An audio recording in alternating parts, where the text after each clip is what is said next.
Hello everyone, welcome back to my channel. By the way, it's me Jinjin. For today's video guys ay another makeup tutorial naman. So please keep on watching para malaman nyo kung paano ko ginawa. Kumusta ka aking mahal? Sana'y nasa mabuti ka. By the way guys, meron pala akong bagong bili na Nichido na final powder at eyeshadows at saka eyeliner pencil. Lang natin mag makeup spray at pagkatapos ay maglagay ng makeup primer guys. Spread ko lang siya ng maayos sa aking mukha gamit ang aking kamay. Ayan, okay na siya. So next kong ginawa ay nag-apply ako ng Nichido na HD Mineral Enriched Clean Powder Foundation matte finish full coverage ng wearing. Ito ang in-apply ko guys. So pwede rin kayo mag-apply na concealer dyan sa baba ng eyelids nyo.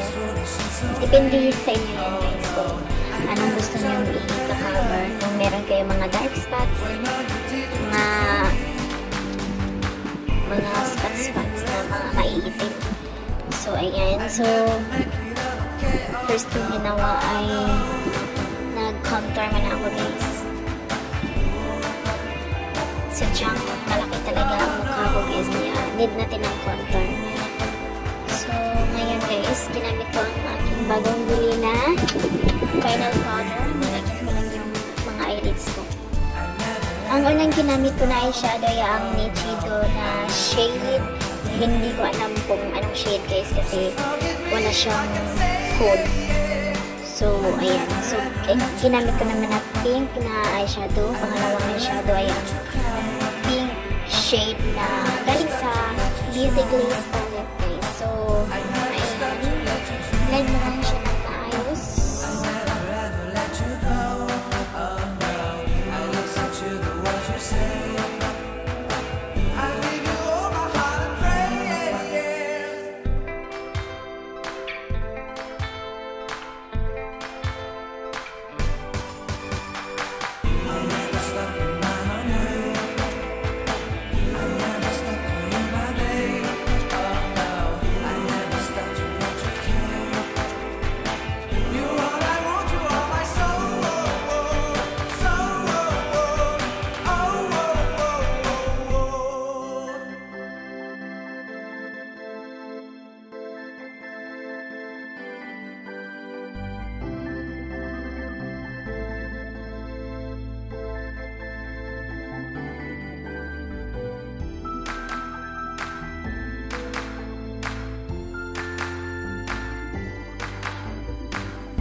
Sana'y nasa mabuti